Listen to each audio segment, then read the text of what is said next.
आप सभी साथियों को दशा माता के पावन व्रत की हार्दिक शुभकामनाएं। सनातन धर्म में दशा माता का व्रत अत्यंत मंगलकारी और चमत्कारी माना गया है। यह केवल एक साधारण व्रत नहीं, बल्कि जीवन की बिगड़ी हुई दशाओं को सुधारने वाला, संकटों को दूर करने वाला और भक्तों के जीवन में सुख, समृद्धि और शांति लाने वाला दिव्य व्रत है।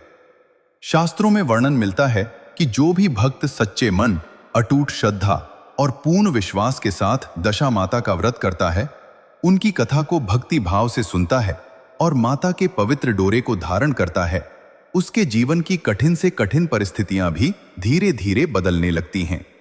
दुर्भाग्य सौभाग्य में परिवर्तित हो जाता है, संकट दूर हो जाते हैं और माता की कृपा से जीवन में सुख का प्रकाश फैलने लगता है। कहा जाता है कि जब भक्त का विश्वास सच्चा होता है तो माता स्वयं उसकी रक्षा करती हैं। जैसे एक मां अपने बच्चे की रक्षा करती है, उसी प्रकार दशा माता अपने भक्तों के जीवन की रक्षा करती हैं। प्रिय श्रोतागण, आज मैं आपको दशा माता की एक अत्यंत अद्भुत, मार्मिक और हृदय को छू लेने वाली कथा सुनाने जा रहा हूं। यह कथा केवल एक कहानी नहीं है, बल्कि यह विश्वास, भक्ति, ईर्ष्या, पश्चाताप और माता की असीम कृपा का जीवंत उदाहरण है। इसलिए आप सभी से विनम्र निवेदन है कि इस कथा को अंत तक पूरे मन, श्रद्धा और एकाग्रता के साथ अवश्य सुनें। बहुत प्राचीन समय की बात है। एक अत्यंत सुंदर और मनोरम गांव हुआ करता था। उस गांव की सुंदरता ऐसी थी जैसे साक्षात प्रकृति ने उसे अपने हाथों से सजाया हो। चारों ओर मखमली हरियाली, ऊंचे ऊंचे वृक्ष और फूलों की ऐसी महक जो हवाओं में हर वक्त घुली रहती थी। उस गांव की सबसे बड़ी विशेषता यह थी कि वहां 3 पवित्र नदियों का पावन संगम होता था। उन नदियों का कलकल करता शीतल जल गांव की संपन्नता और शांति का प्रतीक था। गांव के लोग बहुत ही सरल हृदय के थे। वे आपस में एक परिवार की तरह मिलजुल कर रहते थे। सुख हो या दुख, हर परिस्थिति में वे एक दूसरे का हाथ थामे खड़े रहते थे। इसी सुंदर गांव में एक बहुत ही प्यारा जोड़ा रहता था, मोहन और राधा। मोहन बहुत ही मेहनती और ईमानदार व्यक्ति था और राधा उतनी ही सुशील और धर्मपरायण स्त्री थी। उन दोनों की जोड़ी गांव भर में प्रसिद्ध थी। उनके बीच का प्रेम और समर्पण देखकर लोग अक्सर उनकी मिसाल दिया करते थे। मोहन दिन भर कड़ी धूप में मजदूरी करता, पसीना बहाता ताकि वह अपने परिवार को एक सुखी जीवन दे सके। राधा घर की कमान संभालती और साथ ही मोहन का हाथ बटाने के लिए छोटे मोटे काम भी करती थी। वे भले ही आर्थिक रूप से बहुत समृद्ध नहीं थे, लेकिन उनके छोटे से कच्चे घर में खुशियों का अंबार लगा रहता था। भगवान की कृपा से उनके आंगन में 2 सुंदर फूलों जैसे बच्चे खिले थे, एक पुत्र और एक पुत्री। वे बच्चे न केवल देखने में अत्यंत सुंदर और तेजस्वी थे, बल्कि उनके संस्कार भी कमाल के थे। पूरा गांव उन बच्चों की तारीफ करते नहीं थकता था। लोग कहते थे कि ऐसे आज्ञाकारी और संस्कारी बच्चे तो बड़े भाग्य वालों को ही मिलते हैं। मोहन और राधा की दुनिया इन्हीं बच्चों के इर्द गिर्द सिमटी हुई थी। मोहन जब शाम को काम से थक हार कर लौटता तो अपने बच्चों की खिलखिलाहट सुनकर उसकी सारी थकान मिट जाती थी। राधा भी अपने बच्चों को बड़े लाड़ प्यार से पाल रही थी। वह उन्हें अच्छी बातें सिखाती और माता के प्रति भक्ति के संस्कार देती। वक्त अपनी धीमी गति से चलता रहा और बच्चे धीरे धीरे बड़े होने लगे। लेकिन प्रिय श्रोतागण, कहते हैं ना कि समय का चक्र बहुत विचित्र होता है। सुख के बाद दुख और धूप के बाद छांव का आना अटल सत्य है। नियति कब कौन सा खेल खेल जाए, यह कोई नहीं जानता। एक दिन की बात है, अचानक राधा को बहुत तेज बुखार आ गया। पहले तो मोहन ने सोचा कि शायद थकान की वजह से ऐसा हुआ है, लेकिन बुखार कम होने का नाम ही नहीं ले रहा था। मोहन घबरा गया। उसने तुरंत गांव के सबसे बड़े वैद्य को बुलाया। वैद्य जी आए। उन्होंने राधा की नब्ज देखी, जड़ी बूटियां दी, लेकिन किसी भी दवा का राधा पर कोई असर नहीं हो रहा था। दिन बीतते गए और राधा की हालत बद से बदतर होती गई। वह कोमल शरीर जो घर के हर कोने को अपनी ऊर्जा से भर देता था, अब बिस्तर से चिपक गया था। उसकी आंखों की चमक फीकी पड़ गई थी। बच्चे अपनी मां की यह हालत देखकर कोने में बैठकर रोते रहते थे। वे बार बार मां मां पुकारते, उनके नन्हे हाथ अपनी मां के चेहरे को सहलाते, लेकिन राधा के पास अब उन्हें जवाब देने की शक्ति भी नहीं बची थी। वो बस अपनी धुंधली और मंद पड़ती आंखों से अपने बच्चों को निहारती रहती, जैसे उन्हें अपनी नजरों में भर लेना चाहती हो। उसकी उन आंखों में अपने बच्चों के भविष्य को लेकर एक अनकहा डर और असीम ममता साफ झलकती थी। मोहन पूरी तरह टूट चुका था। उसे समझ नहीं आ रहा था कि वो काम पर जाए या अपनी पत्नी की सेवा करे। उसका किसी काम में मन नहीं लगता था। वो दिन रात राधा के सिरहाने बैठा रहता और ईश्वर से उसकी सलामती की प्रार्थना करता। लेकिन शायद विधाता को कुछ और ही मंजूर था। एक काली रात आई जब सन्नाटा पसरा हुआ था। राधा ने अपनी अंतिम सांसें ली। उसने अपने बच्चों और पति को विधाता के भरोसे छोड़कर इस संसार से विदा ले ली। उस घर की खुशियां एक पल में मातम में बदल गईं। बच्चों की चीखें और मोहन का करुण क्रंदन सुनकर गांव वालों की भी आंखें नम हो गईं। बिना मां के वे बच्चे अनाथ हो गए। मोहन पर तो जैसे दुखों का पहाड़ टूट पड़ा था। वो अपनी पत्नी की अर्थी से लिपटकर फूट फूट कर रोया, लेकिन काल के क्रूर पंजों से उसे कोई नहीं छुड़ा सका। अंतिम संस्कार के बाद जब मोहन घर लौटा तो घर उसे काटने को दौड़ रहा था। घर का हर कोना राधा की याद दिलाता था। मोहन ने अपने दोनों बच्चों को अपने सीने से लगा लिया और भारी मन से उन्हें समझाया कि बच्चों, होनी को कोई नहीं टाल सकता। विधाता के आगे हम सब बेबस हैं। अब हमें ही एक दूसरे का सहारा बनना होगा।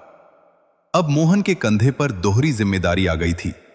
वो पिता तो था ही, अब उसे उन बच्चों की मां भी बनना था। वो सुबह जल्दी उठता, बच्चों के लिए खाना बनाता, उन्हें नहलाता धुलाता और फिर काम की तलाश में निकल पड़ता। कभी कभी जब घर पर बच्चों को अकेला छोड़ना उसे सुरक्षित नहीं लगता तो वो उन्हें अपने साथ मजदूरी पर ले जाता। कड़ी धूप में तपती जमीन पर वो मासूम बच्चे अपने पिता के पीछे पीछे चलते रहते। भूख और प्यास से उनके चेहरे कुम्हला जाते, लेकिन वे शिकायत नहीं करते थे। महीनों तक यह सिलसिला चलता रहा। मोहन पूरी तरह से थक चुका था। उसे लगने लगा कि वह अकेले इन बच्चों की परवरिश ठीक से नहीं कर पा रहा है।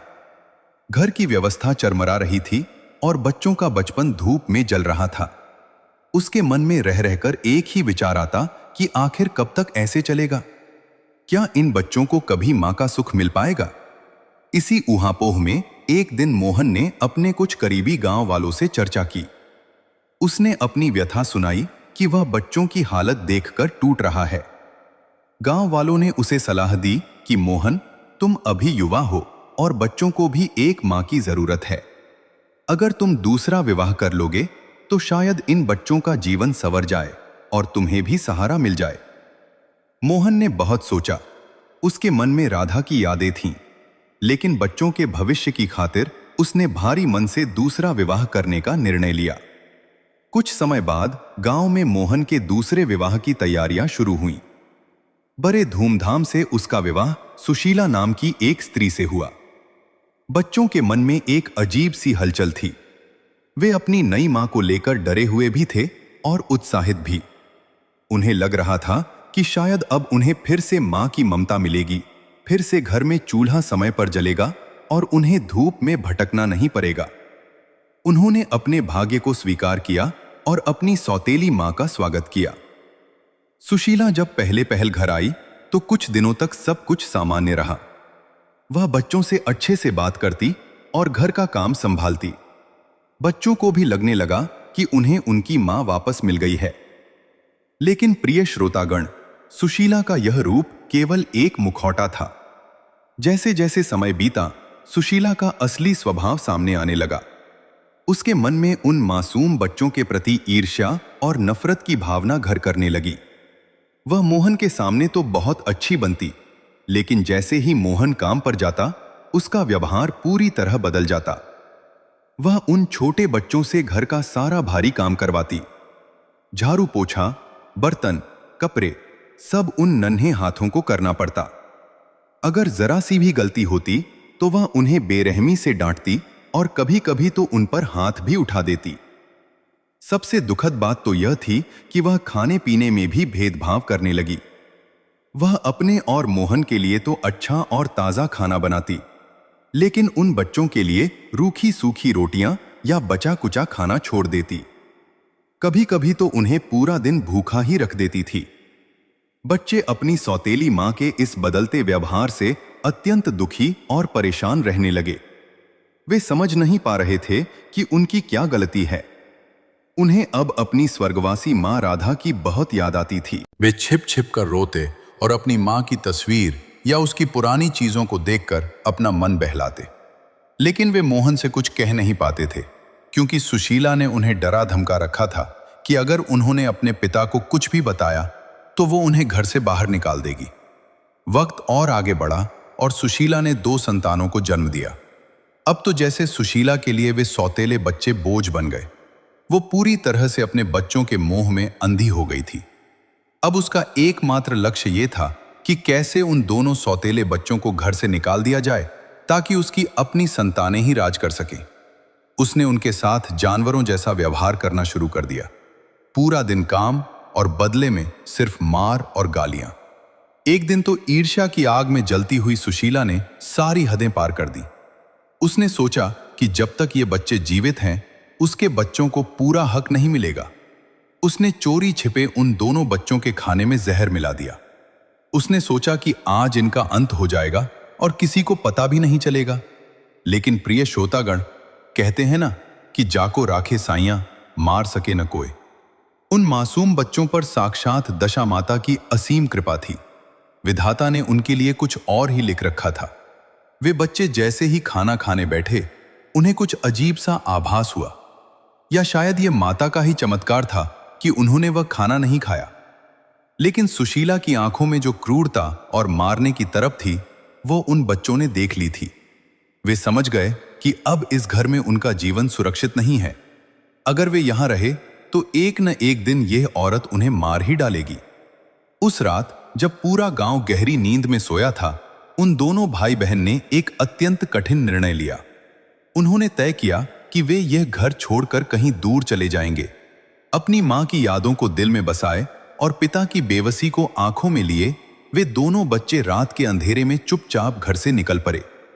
वे घने जंगल के रास्ते होते हुए एक ऐसी बस्ती की ओर चल दिए जहां उन्हें कोई नहीं जानता था। उनके पास न खाने को कुछ था, न सिर छिपाने की जगह। बस एक अटूट विश्वास था कि माता उनकी रक्षा करेंगी। अब उन बच्चों के लिए वह नई बस्ती बिल्कुल अनजानी थी। वहां न कोई अपना था, न कोई हमदर्द। कुछ दिनों तक तो उन्होंने गलियों में भीख मांगकर अपना पेट भरा। लोग उन्हें दुत्कारते, उन पर चिल्लाते, लेकिन भूख क्या नहीं कराती। शाम के समय वे उस गांव के किनारे बने एक छोटे से पुराने दशा माता के मंदिर में आ जाते। वही मंदिर उनका घर बन गया था। वे माता की प्रतिमा के सामने बैठते, रोते और अपनी व्यथा सुनाते। वे मंदिर की साफ सफाई करते और वहीं एक कोने में सो जाते। दिन बीतते जा रहे थे, लेकिन संघर्ष कम नहीं हो रहा था। कभी किसी के घर में जूठे बर्तन मांजकर उन्हें थोड़ा सा खाना मिल जाता, तो कभी पूरा दिन पानी पीकर ही गुजारना पड़ता। लगातार भूख और मानसिक तनाव के कारण उन दोनों बच्चों की सेहत गिरने लगी। वे बीमार पड़ गए और मंदिर के चबूतरे पर असहाय स्थिति में पड़े रहने लगे। उनकी आंखों की रोशनी जैसे बुझने लगी थी और शरीर में हिलने की भी शक्ति नहीं बची थी। वे बस माता से यही प्रार्थना करते थे कि हे मां, या तो हमें उठा ले या हमारा दुख दूर कर दे। उसी समय उस मंदिर में एक बहुत बड़ा चमत्कार होने वाला था। उस नगर के एक बहुत प्रसिद्ध और दयालु सेठ, जिनका नाम धनराज था, अपनी पत्नी के साथ वहां दर्शन के लिए आए। सेठ धनराज के पास धन दौलत की कोई कमी नहीं थी, लेकिन उनका जीवन एक बहुत बड़े दुख से खाली था। उनकी कोई संतान नहीं थी। उन्होंने हर मंदिर में मन्नत मांगी थी, हर दर पर मत्था टेका था, लेकिन उनकी गोद सुनी थी। जैसे ही सेठ और सेठानी मंदिर के प्रांगण में दाखिल हुए, उनकी नजर उन 2 मरणासन्न बच्चों पर पड़ी। बच्चों की दयनीय हालत देखकर सेठानी का ममतामयी हृदय पसीज गया। उसने तुरंत दौड़कर उन बच्चों को सहारा दिया। सेठ ने जल मंगाया और उनके चेहरों पर छींटे मारे। धीरे धीरे बच्चों ने अपनी आंखें खोली। सेठ और सेठानी ने उन्हें बड़े प्यार से भोजन करवाया और पानी पिलाया। जब बच्चों के शरीर में थोड़ी जान आई तो सेठ ने बड़ी आत्मीयता से पूछा, नन्हे बालकों, तुम कौन हो? तुम्हारे माता पिता कहाँ हैं? और तुम इस मंदिर में इस हाल में क्यों पड़े हो? उन बच्चों की आंखों से अश्रुधारा बह निकली। उन्होंने सिसकते हुए अपनी पूरी कहानी सुनाई। अपनी सगी मां का जाना, पिता की मजबूरी, सौतेली मां के अत्याचार और जहर देकर मारने की कोशिश। उनकी दुख भरी दास्तां सुनकर सेठ और सेठानी की आंखों में भी आंसू आ गए। सेठानी ने उन बच्चों को गले से लगा लिया। सेठ धनराज ने उसी क्षण एक बहुत बड़ा निर्णय लिया। उन्होंने मंदिर में मौजूद लोगों और माता की प्रतिमा को साक्षी मानकर घोषणा की कि आज से ये दोनों बालक अनाथ नहीं हैं। आज से ये मेरी संतान है। मैं इन्हें गोद लेता हूं। ये मेरे घर की रौनक बनेंगे और मेरा नाम रोशन करेंगे। सेठ धनराज और उनकी पत्नी उन दोनों बच्चों को अपने साथ अपने विशाल रथ में बैठाकर अपनी हवेली की ओर ले गए। वो हवेली इतनी भव्य और सुंदर थी कि उन बच्चों ने अपने सपनों में भी कभी ऐसा स्थान नहीं देखा था। ऊंची दीवारें, नक्काशीदार दरवाजे और चारों ओर दास दासी उनकी सेवा में हाजिर थे। लेकिन उन बच्चों के मन में अभी भी एक डर बैठा हुआ था। उनकी सौतेली मां के व्यवहार ने उनके कोमल मन पर जो जख्म दिए थे, वे इतनी जल्दी भरने वाले नहीं थे। जब वे हवेली के मुख्य द्वार पर पहुंचे तो सेठानी ने खुद अपने हाथों से दोनों बच्चों का आरती उतारकर स्वागत किया। उन्होंने बच्चों से कहा कि आज से यह घर तुम्हारा है और तुम दोनों इस घर के वारिस हो। शुरुआत के कुछ दिन बच्चों के लिए बहुत ही अजीब थे। वे रेशमी बिस्तरों पर सोने से डरते थे और 56 भोग देखकर भी संकोच करते थे। उन्हें लगता था कि कहीं फिर से कोई उन्हें डांटेगा नहीं, कहीं फिर से उनसे सारा काम तो नहीं करवाया जाएगा। लेकिन सेठानी ने एक सगी मां से भी बढ़कर उन्हें ममता दी। वह खुद अपने हाथों से उन्हें नहलाती, उनके उलझे हुए बालों को संवारती और उन्हें सुंदर सुंदर वस्त्र पहनाती। धीरे धीरे सेठानी के प्रेम की शीतल फुहारों ने बच्चों के मन के डर को धो डाला। वे अब सेठ और सेठानी को पिताजी और मां कहकर पुकारने लगे थे। सेठ धनराज ने भी अपनी संतानों की तरह उन्हें पालने का संकल्प लिया। सेठ जी ने देखा कि ये बच्चे न केवल संस्कारी हैं, बल्कि बहुत ही बुद्धिमान भी हैं। उन्होंने नगर के सबसे विद्वान गुरुओं को हवेली पर बुलाया ताकि उन बच्चों की शिक्षा शुरू हो सके। भाई ने अस्त्र शस्त्र की शिक्षा और व्यापार की बारीकियां सीखनी शुरू की, तो बहन ने संगीत, कला और शास्त्रों का ज्ञान प्राप्त किया। लेकिन इन सब सुख सुविधाओं के बीच भी वे बच्चे अपनी पुरानी मां राधा की दी हुई सीख और दशा माता की भक्ति को कभी नहीं भूले। उन्होंने हवेली के एक शांत कोने में दशा माता का एक बहुत ही सुंदर और भव्य मंदिर बनवाया। हर सुबह दोनों भाई बहन नियम से माता की पूजा करते, कथा सुनते और माता का पवित्र डोरा धारण करते। उनका विश्वास था कि आज वे जिस वैभव और सम्मान के साथ जी रहे हैं, वह सब दशा माता का ही चमत्कार है। सेठानी भी उनकी भक्ति देखकर दंग रह जाती थीं। वह अक्सर कहती थीं कि तुम दोनों केवल मेरे बच्चे नहीं हो, बल्कि साक्षात माता का प्रसाद हो, जो मेरे घर की दरिद्रता और सूनेपन को दूर करने आए हो। धीरे धीरे समय अपनी रफ्तार से बढ़ता रहा। वे मासूम बच्चे अब तेजस्वी युवा बन चुके थे। भाई का व्यक्तित्व ऐसा था कि नगर का हर व्यक्ति उसका सम्मान करता था। उसकी बुद्धिमानी और साहस के चर्चे दूर दूर तक फैल गए थे। बहन भी अपनी सुंदरता और विनम्रता के कारण साक्षात देवी का रूप लगती थी। जैसे जैसे उनकी अमीरी और प्रतिष्ठा बढ़ती गई, उनके मन में अपने असली माता पिता के प्रति कोई करवाहट नहीं रही, बल्कि उनके मन में एक अजीब सी तरफ उठने लगी। वे अक्सर एकांत में बैठकर अपनी उस पुरानी झोपड़ी, अपने गांव की उन 3 नदियों के संगम और अपने पिता मोहन को याद करते थे।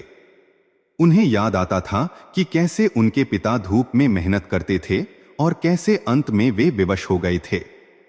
उन्हें अपनी सौतेली मां सुशीला पर गुस्सा नहीं, बल्कि दया आती थी कि उसने ईर्ष्या के वशीभूत होकर अपने ही घर की लक्ष्मी और खुशियों को बाहर निकाल दिया था। एक दिन दोनों भाई बहन माता के मंदिर में बैठे थे। तभी भाई ने अपनी बहन से कहा कि बहन, माता ने हमें सब कुछ दिया है। हमारे पास धन है, मान है और इतने प्यार करने वाले माता पिता हैं। लेकिन मेरा मन कहता है कि हमें एक बार अपने पुराने गांव जरूर जाना चाहिए। हमें देखना चाहिए कि हमारे पिता किस हाल में हैं। क्या वे आज भी वैसे ही संघर्ष कर रहे हैं? क्या उन्हें हमारी याद आती होगी? बहन की आंखों में भी आंसू आ गए। उसने कहा कि भाई, मैं भी हर रात यही सोचती हूं। माता की कृपा से हमारी दशा तो सुधर गई, लेकिन पता नहीं उस घर की दशा कैसी होगी जहां हमने अपना बचपन बिताया था। उन दोनों ने सेठ धनराज और सेठानी से अपने मन की बात कही। सेठ जी ने बड़े ही उदार मन से उन्हें अनुमति दे दी और कहा कि पुत्र, कृतज्ञता ही मनुष्य का सबसे बड़ा धर्म है। अपने जन्मदाता को कभी नहीं भूलना चाहिए। तुम पूरी शान शौकत के साथ वहां जाओ और अपने पिता की सेवा करो। सेठ जी ने उनके साथ कई रथ, दास दासी और अनगिनत स्वर्ण मुद्राएं भेजी। भाई और बहन अब एक राजकुमार और राजकुमारी की तरह अपने पुराने गांव की ओर प्रस्थान करने लगे। उनका कारवां जब गांव की ओर बढ़ रहा था तो रास्ते में पड़ने वाले हर व्यक्ति की आंखें फटी की फटी रह गई थीं। इतना वैभवशाली जुलूस उस छोटे से गांव के लोगों ने पहले कभी नहीं देखा था। लेकिन उन दोनों भाई बहन के दिल धड़क रहे थे। वे सोच रहे थे कि क्या गांव वाले उन्हें पहचान पाएंगे? क्या उनके पिता उन्हें गले लगाएंगे? और सबसे बढ़कर, क्या दशा माता की कृपा से उनके पिता के जीवन के संकट भी दूर हुए होंगे, या वे अभी भी उसी अंधकार में जी रहे होंगे? प्रिय श्रोतागण, अब जैसे जैसे रथ के पहिए उस चिर परिचित पगडंडी पर आगे बढ़ रहे थे, उन दोनों भाई बहन के हृदयों की धड़कनें तेज होती जा रही थीं। खिड़की से बाहर झांकते हुए उन्हें हर वो पेड़, हर वो पत्थर अपनी ओर खींचता हुआ प्रतीत हो रहा था जहां कभी उन्होंने नंगे पांव दौड़ लगाई थी।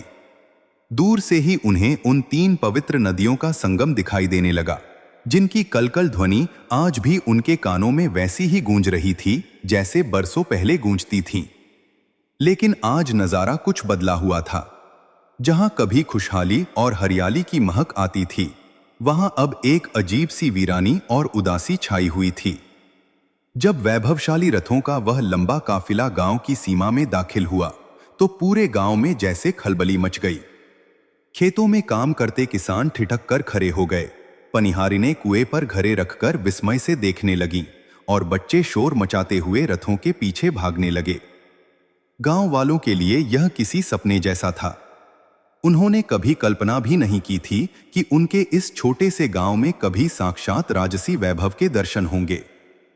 लोग आपस में कानाफूसी करने लगे कि आखिर ये कौन है? क्या किसी बड़े राज्य के राजकुमार और राजकुमारी हमारे गांव के दशामाता मंदिर में दर्शन के लिए आए हैं? लेकिन उन रेशमी पर्दों के पीछे छिपे भाई बहन की आंखों में वैभव का गर्व नहीं, बल्कि करुणा के आंसू थे।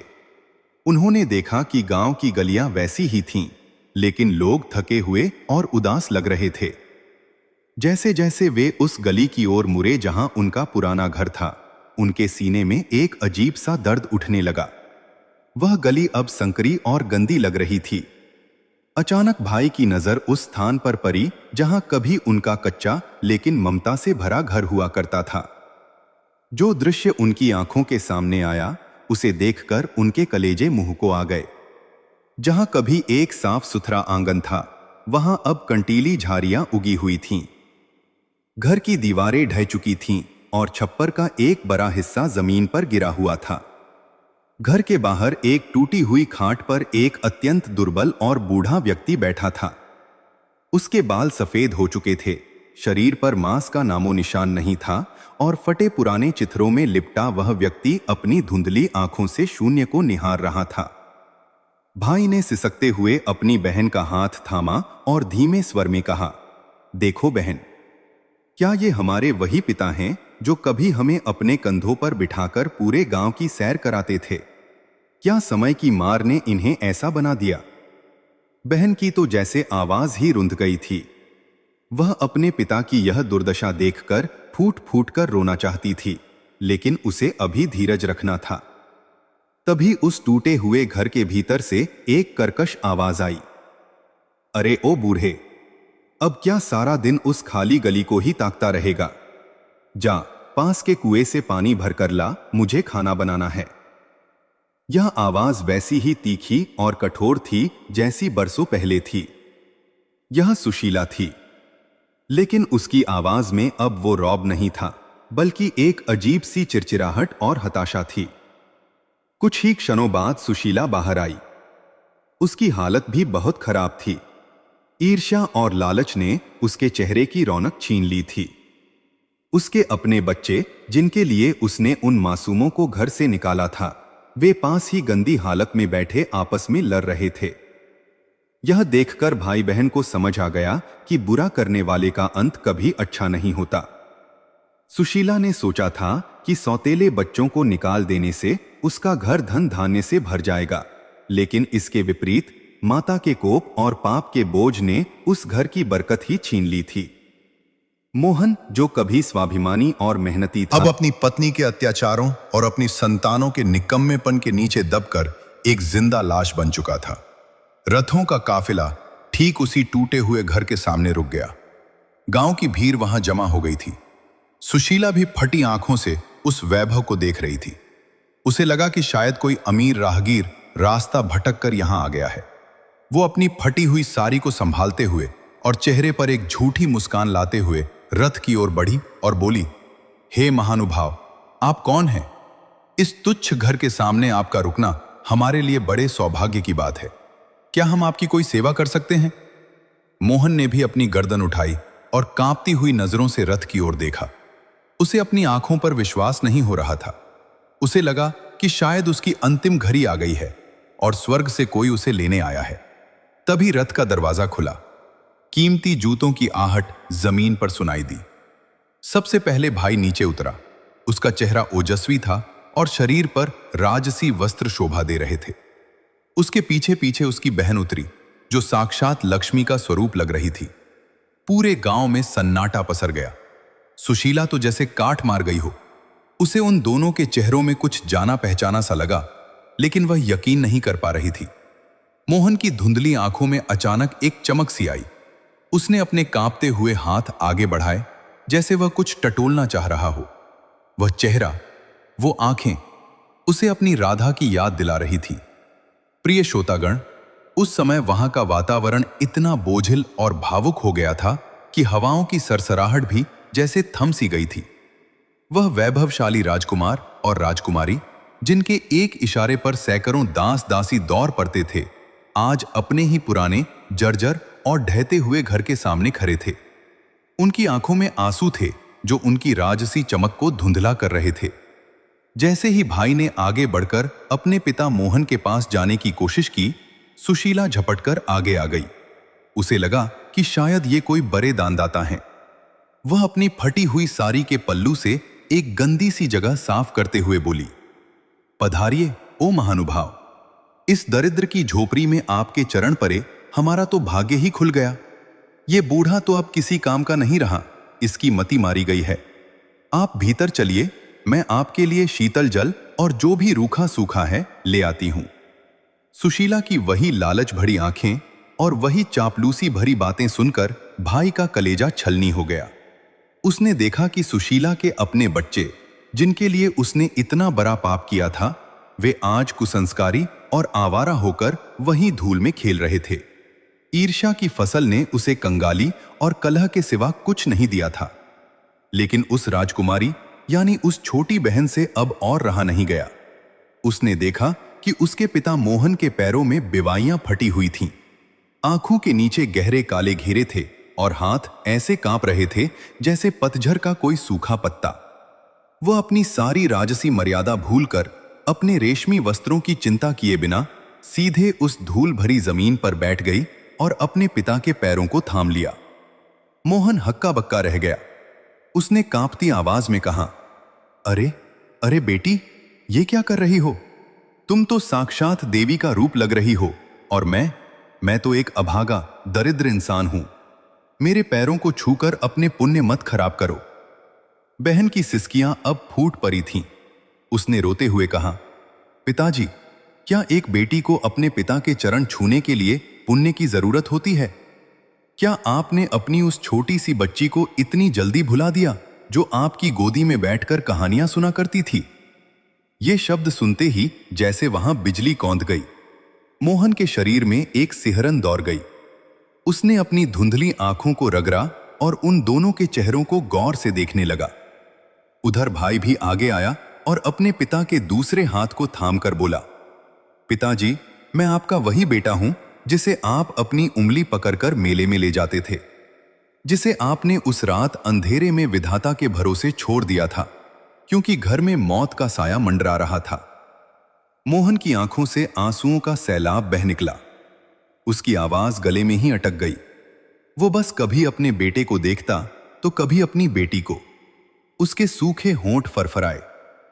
क्या तुम वही हो, मेरे बच्चे, जिन्हें मैंने सोचा था कि काल खा गया होगा, जिन्हें मैंने भूख और प्यास के बीच तड़पते छोड़ दिया था? सुशीला, जो अभी तक सोने चांदी के सपने देख रही थी, यह सुनकर जैसे पत्थर की बन गई। उसके पैरों तले जमीन खिसक गई।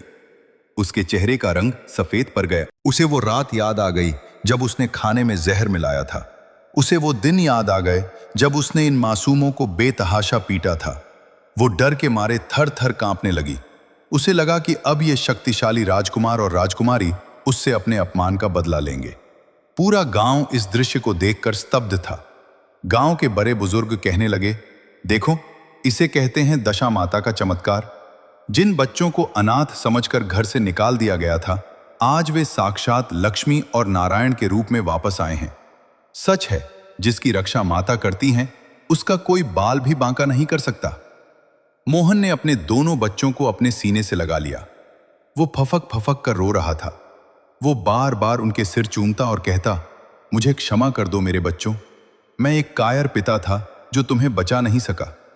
मैंने अपनी आंखों के सामने तुम्हें तिल तिल मरते देखा, लेकिन कुछ कर न सका। विधाता ने मुझे मेरे पापों की सजा दे दी है। देखो, आज मैं दर दर का भिखारी बन गया हूं। भाई ने अपने पिता के आंसू पोंछे और बड़े ही शांत लेकिन गंभीर स्वर में कहा, पिताजी, इसमें आपका कोई दोष नहीं था। समय का चक्र ही ऐसा था। माता हमारी परीक्षा ले रही थी। उन्होंने हमें दुख इसलिए दिया ताकि हम दूसरों के दुख को समझ सकें।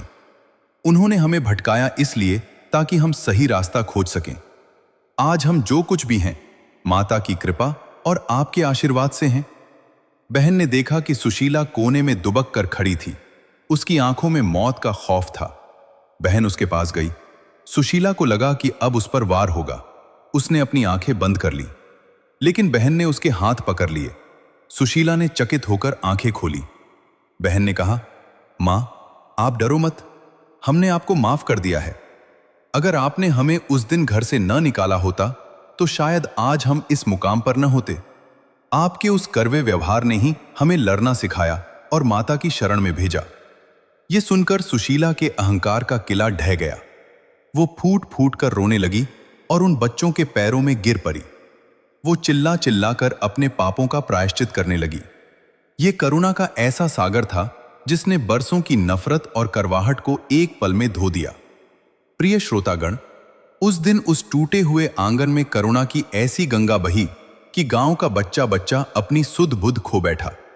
सुशीला, जो ईर्ष्या और क्रोध की आग में जलती रहती थी, आज अपनी ही आंखों के आंसुओं से अपने पापों को धो रही थी। भाई और बहन ने उसे उठाकर गले से लगाया। यह बदला नहीं था, यह तो प्रेम का वह चमत्कार था जो केवल साक्षात भक्ति से ही संभव है। भाई ने अपने दास दासियों को इशारा किया। पलक झपकते ही वहां रेशमी वस्त्र, बहुमूल्य औषधियां और स्वादिष्ट व्यंजनों के थाल सजा दिए गए। भाई ने अपने हाथों से पिता मोहन के पैरों की धूल साफ की। वो वही हाथ थे जिन्होंने कभी गरीबी में दर दर की ठोकरें खाई थी, लेकिन आज उन हाथों में देने का सामर्थ्य था। मोहन को उन नदियों के पावन संगम पर ले जाया गया जहां उसने अपने बच्चों के साथ कभी खुशियां मनाई थीं। वहां उसे स्नान कराया गया। उसके जर्जर शरीर पर सुगंधित लेप लगाए गए और उसे राजसी वस्त्र पहनाए गए। जब मोहन सज धज कर बाहर निकला तो गांव वाले पहचान ही नहीं पाए कि यह वही लाचार बूढ़ा है। उसके चेहरे पर अब एक नई चमक थी। यह चमक धन की नहीं, बल्कि अपने खोए हुए स्वाभिमान और अपनी संतान को वापस पाने की खुशी की थी। बहन ने घर की कमान संभाली। उसने सुशीला के बच्चों को जो गंदे और कुपोषित थे, दुलार किया। उसने उन्हें नहलाया, अच्छे कपड़े पहनाए और उन्हें वो ममता दी जिसकी वे हकदार थे। सुशीला यह सब एक कोने में खड़ी देख रही थी। उसे अपनी करनी पर इतनी ग्लानि हो रही थी कि वह नजरें तक नहीं मिला पा रही थी। उसने मन ही मन सोचा, मैंने जिन बच्चों का गला घोंटने की कोशिश की, आज वही मेरे बच्चों को जीवन दे रहे हैं। हे माता, तेरी कैसी लीला है। लेकिन भाई बहन यहां केवल धन दिखाने नहीं आए थे। उनके आने का मुख्य उद्देश्य था दशा माता का वह व्रत जिसने उनकी दशा बदली थी। भाई ने पूरे गांव में मुनादी करवा दी कि कल सुबह उसी संगम के किनारे स्थित माता के प्राचीन मंदिर में एक भव्य आयोजन होगा। वहां न केवल पूजा होगी, बल्कि गांव के हर दरिद्र, हर दुखी व्यक्ति की झोली भरी जाएगी। पूरी रात गांव में उत्सव जैसा माहौल रहा। मशालें जल रही थीं, खुशबूदार धूप की महक आ रही थी। भाई बहन ने अपने साथ लाए गए शिल्पकारों और मजदूरों को लगाकर उस छोटे से जर्जर मंदिर का कायाकल्प कर दिया। सुबह होते होते वो साधारण सा मंदिर एक भव्य देवालय जैसा दिखने लगा। फूलों की मालाओं से पूरा मंदिर ढक गया था। अगली सुबह जब सूरज की पहली किरण ने उन 3 नदियों के जल को छुआ, तब भाई, बहन, मोहन और यहां तक कि सुशीला ने भी साथ मिलकर माता की पूजा शुरू की। बहन ने वो पवित्र कथा सुनानी शुरू की जो उसने सेठानी से सीखी थी। उसकी आवाज में ऐसा जादू था कि परिंदे भी चहकना छोड़कर सुनने लगे। उसने बताया कि कैसे इंसान की दशा उसके कर्मों से नहीं, बल्कि उसकी दृष्टि और भक्ति से बदलती है। पूजा के दौरान भाई ने अपने पिता मोहन के हाथ से माता का पवित्र डोरा बंधवाया। जैसे ही वह धागा मोहन की कलाई पर बंधा, उसे महसूस हुआ कि उसके भीतर की सारी कमजोरी, सारा दुख और सारी निराशा खत्म हो गई है। उसने पहली बार अपने भीतर एक ऐसी शक्ति महसूस की जो उसे फिर से खड़ा कर रही थी। इसके बाद शुरू हुआ वह दिव्य भंडारा। भाई बहन ने खुद अपने हाथों से गांव के हर व्यक्ति को भोजन परोसा। ऊंच नीच, अमीर गरीब का भेद मिट गया। सुशीला भी आज सबके बीच बैठकर सेवा कर रही थी। उसके मन का मैल पूरी तरह धुल चुका था। वो बार बार माता की प्रतिमा के सामने माथा टेकती और कहती, हे मां, तूने मुझे दंड देकर सही रास्ते पर लाया, इसके लिए तेरा कोटि कोटि धन्यवाद। जब सारा गांव भोजन कर चुका, तब भाई ने अपने पिता मोहन के सामने एक प्रस्ताव रखा। उसने कहा, पिताजी, माता की कृपा से हमारे पास अब सब कुछ है। हम चाहते हैं कि आप और यह पूरा परिवार हमारे साथ उस समृद्ध नगरी में चले जहां हमें नया जीवन मिला है। वहां सेठ धनराज और मां आपका इंतजार कर रहे हैं। वे बड़े उदार हृदय के हैं, उन्होंने ही हमें यहां भेजा है। मोहन ने अपनी नम आंखों से उस जीर्ण शीर्ण झोपड़ी को देखा जिसकी हर दीवार में उसकी स्वर्गीय पत्नी राधा की यादें बसी थीं। फिर उसने अपने सामने खड़े उन तेजस्वी बच्चों को देखा जिन्हें वह अपनी आंखों का तारा कहता था। उसका हृदय द्वंद्व में फंसा हुआ था। एक ओर अपनी जरों का मोह था, तो दूसरी ओर उन बच्चों का प्रेम जिन्होंने उसे साक्षात मृत्यु के द्वार से वापस खींचा था। उसने धीमी आवाज में कहा, मेरे बच्चों, तुम्हारी यह दया और यह वैभव देखकर मेरा कलेजा गर्व से भर गया है। लेकिन मैं वहां कैसे जा सकता हूं? उस महान सेठ धनराज के सामने मैं अपनी आंखें कैसे उठा पाऊंगा? उन्होंने तुम्हें वो सब दिया जो एक पिता को देना चाहिए था, और मैं तो तुम्हें भरपेट रोटी भी न दे सका। जब तुम्हें मेरी सबसे ज्यादा जरूरत थी, तब मैंने तुम्हें विधाता के भरोसे छोड़ दिया था। मैं उस पुण्य आत्मा के सामने अपराधी की तरह खड़ा होने की हिम्मत कैसे जुटाऊं? तभी उसकी पुत्री ने उसके कांपते हाथों को अपने हाथों में लिया और बड़े ही कोमल स्वर में कहा, पिताजी, आप अपराधी नहीं हैं। आप तो उस तपस्या का हिस्सा हैं जिसने हमें यहां तक पहुंचाया है। सेठ जी ने हमें हमेशा यही सिखाया है कि देने वाला हाथ ईश्वर का होता है, लेकिन संस्कार देने वाला हृदय पिता का होता है। उन्होंने कहा है कि वे आपके ऋणी हैं, क्योंकि आपने ही उन्हें ऐसी संतानें दी जिन्होंने उनके सूने घर में खुशियां भर दी। वहां कोई छोटा या बड़ा नहीं है पिताजी, वहां सिर्फ एक परिवार है जिसे साक्षात दशा माता ने अपनी कृपा से जोड़ा है। भाई ने भी अपने पिता को गले लगाया और सुशीला की ओर देखते हुए कहा, और मां, आप भी हमारे साथ चलेंगी? आपके बच्चे हमारे भाई बहन हैं, उनका भविष्य भी अब हमारी जिम्मेदारी है। हम चाहते हैं कि अब हमारे घर में कोई सौतेला शब्द न रहे। हम सब एक ही छत के नीचे दशा माता की सेवा करेंगे। सुशीला, जो अभी तक संकोच और ग्लानि में डूबी थी, फूट फूट कर रोने लगी। उसने अपने बच्चों को पास बुलाया और उन्हें उन भाई बहन के चरणों में झुका दिया। उसने कांपती आवाज में कहा, आज मेरा अहंकार पूरी तरह मर चुका है। मैं इस घर की मालकिन बनकर नहीं, बल्कि तुम सबकी दासी बनकर चलूंगी। मुझे बस अपने पापों का प्रायश्चित करने का एक मौका दे दो। अगले दिन गांव के इतिहास में वह सबसे भावुक विदाई थी। मोहन ने अपनी पुरानी झोपड़ी और अपनी थोड़ी सी जमीन उन निर्धन गांव वालों को दान कर दी, जिन्होंने बुरे वक्त में कभी कभार उसकी मदद की थी। पूरे गांव की आंखें नम थीं जब वह भव्य काफिला गांव की सीमा से बाहर निकलने लगा। रथों के पीछे गांव के लोग काफी दूर तक दौड़ते रहे, जैसे वे साक्षात सौभाग्य को विदा कर रहे हों। यात्रा के दौरान मोहन और सुशीला ने वो दुनिया देखी जो उन्होंने कभी सोची भी नहीं थी। वे सुंदर पहाड़, घने जंगल और रास्ते में परने वाले समृद्ध नगर। लेकिन उनके लिए सबसे बड़ा आश्चर्य उनके बच्चों का व्यवहार था। वे राजकुमार और राजकुमारी जैसे वैभव में थे, लेकिन अपने पिता और सौतेली मां की सेवा वे खुद अपने हाथों से कर रहे थे। रास्ते में जब भी कोई मंदिर आता, वे रुकते और दशा माता का जयकारा लगाते। जब वे उस समृद्ध नगरी के द्वार पर पहुंचे तो नगरवासियों ने फूलों की वर्षा कर उनका स्वागत किया। नगर की भव्यता देखकर मोहन की आंखें फटी की फटी रह गईं। जैसे ही रथ सेठ धनराज की हवेली के सामने रुका, वहां का दृश्य अलौकिक था।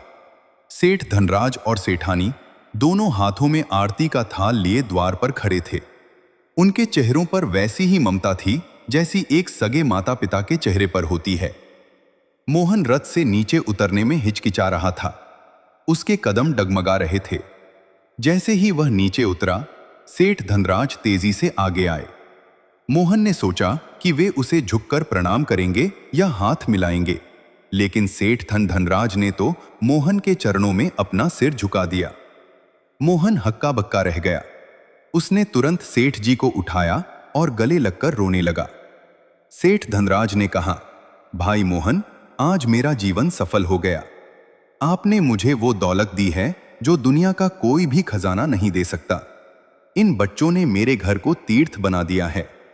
आज से मैं और आप दो शरीर और एक जान हैं। हम मिलकर इन बच्चों का भविष्य संवारेंगे। सेठानी ने सुशीला को गले लगाया और उसे बड़ी बहन जैसा सम्मान दिया। हवेली के भीतर एक बहुत बड़ी पूजा का आयोजन किया गया था। वहां साक्षात दशा माता की सोने की प्रतिमा स्थापित थी। उस रात दो परिवारों का ऐसा मिलन हुआ जिसे देखकर देवता भी मुस्कुरा रहे होंगे।